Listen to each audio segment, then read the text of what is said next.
Hello everyone. हम लोगों ने जो क्लास 12th के अकाउंटेंसी का chapter 6 dissolution of a partnership जो स्टार्ट किया है, तो उससे रिलेटेड हमने बहुत सारे क्वेश्चंस देखे, जिसमें हम लोगों ने जब पार्टनरशिप डिसॉल्व किया जाता है तो उस समय कैसे फर्म के एसेट्स को रियलाइज्ड करके लायबिलिटीज का पेमेंट किया जाता है, ये सब डिटेल हमने देखा। तो उसी सीरीज को लेके आगे हम देखते हैं। ये रहा स्क्रीन पर हमारा एक क्वेश्चन। तो क्वेश्चन है आपका, Sanjay, Tarun and Vineet share profit in the ratio of 3:2:1 on 31st December 2006. Their balance sheet was as follows. तो हमें बैलेंस शीट मिला है, कैपिटल दिया है संजय का 1 लाख, तरुण का 1 लाख और विनीत का 70,000। इस तरीके से कैपिटल कितना है 2,70,000, क्रेडिटर्स है आपका 80,000, बिल्स पेबल है आपका 30,000। इसी तरीके से आपको एसेट साइड में दिया है plant, debtor, furniture, stock, investment, bills receivable and cash in hand. आगे बोला कि on this date the firm was dissolve, Sanjay was appointed to realise the assets, Sanjay was to received 6% commission on the sale of assets except cash. इसमें cash को include नहीं करना है। तो on was to bear all expenses of realisation, मतलब जिस दिन firm dissolve हुआ उस दिन संजय को अपॉइंटेड किया गया है ताकि वो क्या करे, फर्म के जितने भी एसेट्स है उसको रियलाइज करे, और उसके भी हाथ में उसको क्या मिलेगा, 6% कमीशन मिलेगा। जितना भी सेल ऑफ एसेट्स होगा, मतलब जितना भी एसेट्स को क्या किया जाएगा, रियलाइज किया जाएगा, उसको क्या मिलेगा, 6% कमीशन मिलेगा, जिसमें कैश को छोड़ के करना है। आगे ये बोला कि bear all expenses of realisation, मतलब इससे रिलेटेड जितने भी एक्सपेंसेस होंगे, रियलाइजेशन एसेट्स को रियलाइज करने से रिलेटेड जितने भी एक्सपेंसेस होंगे उसको कौन पेमेंट करेगा, संजय। आगे बोला गया कि Sanjay realise the assets as follows. दिया संजय ने कितने एसेट्स को रियलाइज किया, तो प्लान को 72,000, डेटर्स को 54,000, फर्नीचर को 18,000, stock 90% of the book value. जो हमारा स्टॉक है 60,000 का, मतलब वो हमको 90% मिला है।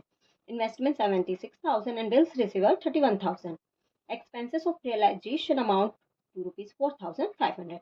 Prepare realisation capital and cash account. तो ये रहा हमारे पास एक क्वेश्चन। तो ये जो टॉपिक है वो है कमीशन पेड टू पार्टनर, मतलब इसमें हमें क्या करना है, जो भी पार्टनर्स होंगे फर्म में, 2 3 4, तो उनमें से किसी एक पार्टनर को एज अ एजेंट अपॉइंट किया जाएगा ताकि वो क्या करे, फर्म के एसेट्स को क्या करे, रियलाइज करे। उसके बिहाफ पे उनको एक सर्टेन परसेंट पर क्या मिलेगा, कमीशन मिलेगा। तो ये हमारा ये टॉपिक है। आइए अब हम देखते हैं स्क्रीन पर इसका सॉल्यूशन। तो सबसे पहले देखते हैं, ये रहा हमारा रियलाइजेशन अकाउंट। तो रियलाइजेशन अकाउंट क्या होता है, जब फर्म के एसेट्स को रियलाइज करने के लिए जो हम एक नॉमिनल अकाउंट बनाते हैं उसको रियलाइजेशन अकाउंट कहते हैं। तो यहाँ डेबिट साइड पे लिखा है हम लोगों ने टू सन्ड्री एसेट्स। तो सन्ड्री एसेट्स कौन सा है, जो बैलेंस शीट में जितने भी एसेट्स दिए हैं उसको लिखा हमने कि plant 90,000, debtor 60,000, furniture 32,000, stock 60,000, investment 70,000 and bills receivable 36,000। इस तरीके से टोटल एसेट्स कितना हुआ हमारा 3,48,000 का। उसी तरीके से बैलेंस शीट में हमने लायबिलिटी में देखा, तो पार्टनर्स का कैपिटल है तो वो तो पार्टनर्स के कैपिटल अकाउंट में आएगा, तो क्रेडिटर्स और बिल्स पेबल है, तो इधर हम लोगों ने एसेट्स के अकाउंट को यहाँ पर क्लोज किया, यहाँ पे लायबिलिटीज के अकाउंट को क्लोज करेंगे, तो क्रेडिटर्स आपका 80,000, बिल्स पेबल आपका 30,000। इस तरीके से इसका टोटल कितना हुआ 1,10,000।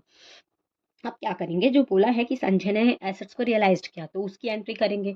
तो बाय कैश, हमारे पास कैश रिसीव्ड हो रहा है, क्या एसेट्स रियलाइज हुआ। तो प्लांट से कितना मिला 72, डेटर से कितना मिला 54, फर्नीचर से मिला 18,000, स्टॉक से मिला 54,000, इन्वेस्टमेंट से मिला 76। ये जो स्टॉक है वो 54 इसलिए आया क्योंकि जो आपका बुक वैल्यू उसकी 60,000 थी, तो 60,000 का हमने 90% कैलकुलेट किया, तो कितना है आपका 54,000। साथ ही इन्वेस्टमेंट 76,000 और बिल्स रिसीवेबल 31,000। तो इस तरीके से एसेट्स रियलाइज्ड कितने का हुआ 3,05,000। उसके बाद लायबिलिटी पेमेंट करने की बात कहीं पर भी नहीं की गई है, तो यहाँ पर हम ये अज्यूम करेंगे जितने का क्रेडिटर्स और बिल्स पेबल वो एज इट इज पेमेंट हुआ, इसलिए तो कैश अकाउंट की लायबिलिटी पेमेंट हुआ, क्रेडिटर आपका 80,000 और बिल्स पेबल आपका 30,000, टोटल 1,10,000। अब क्वेश्चन में रियलाइजेशन एक्सपेंसेस दिया है 4,500, बट उसकी एंट्री नहीं होगी। क्यों, जब पार्टनर को संजय को कमीशन दिया गया तो उसमें ये बोला गया है कि उस जितना भी एसेट्स रियलाइज करेगा और साथ ही वो क्या करेगा, सभी एक्सपेंसेस को पेमेंट करेगा, किससे रिलेटेड, रियलाइजेशन से रिलेटेड। इसीलिए यहाँ पर रियलाइजेशन एक्सपेंसेस की एंट्री नहीं होगी, तो संजय को कमीशन मिलेगा। तो टू संजयस कैपिटल अकाउंट कि उसको क्या मिलेगा, commission at the rate 6% of realisation amount. तो रियलाइजेशन अमाउंट कितना है, 3,05,000। तो 3,05,000 का 6% लिए तो 18,300 हमारा अमाउंट आया। अब हमने डेबिट और क्रेडिट का कैलकुलेट किया, तो डेबिट के टोटल में क्रेडिट का टोटल माइनस किया 1,10,000 और 3,05,000, तो हमको क्या हुआ, लॉस हुआ। तो by loss transfer to partners capital account 3:1 में डिस्ट्रीब्यूट करना है, तो 61,300 आया। इसका वर्किंग देख लेते हैं। ये हमारा किसका वर्किंग है, स्टॉक के रियलाइजेशन का, कि stock realised 90% of book value बोला, तो उसका बुक वैल्यू 60,000 दिया था, तो हमने रियलाइज्ड देखा तो 60,000 का 90% लिए तो हमारा 54,000 आया। सेकंड कैलकुलेशन देखा हमने, calculate Sanjay commission at the rate 6%, कौन सा रियलाइज्ड अमाउंट का, 3,05,000। तो यहाँ पर कमीशन कैलकुलेट किए तो 3,05,000 का 6% लिए तो कितना है आपका, 18,300। अब यहाँ पर हमें जो लॉस हुआ है 61,300, उसका वर्किंग देख लेते हैं। तो यहाँ पर calculation loss distribution of partner की हम क्या कैलकुलेशन देख रहे हैं, लॉस डिस्ट्रीब्यूट करना है पार्टनर्स को। तो संजय, तरुण, विनीत, रेशियो क्या है, 3:1।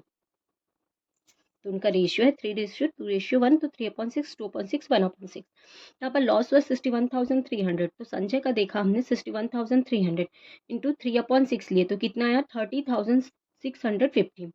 तरुण का देखे तो 61,300 का 2/6, तो ये हुआ 20,433.33। तो डेसिमल में है, 0.5 से कम है, तो डेसिमल से पहले एज इट इज अमाउंट लेंगे, तो 20,433।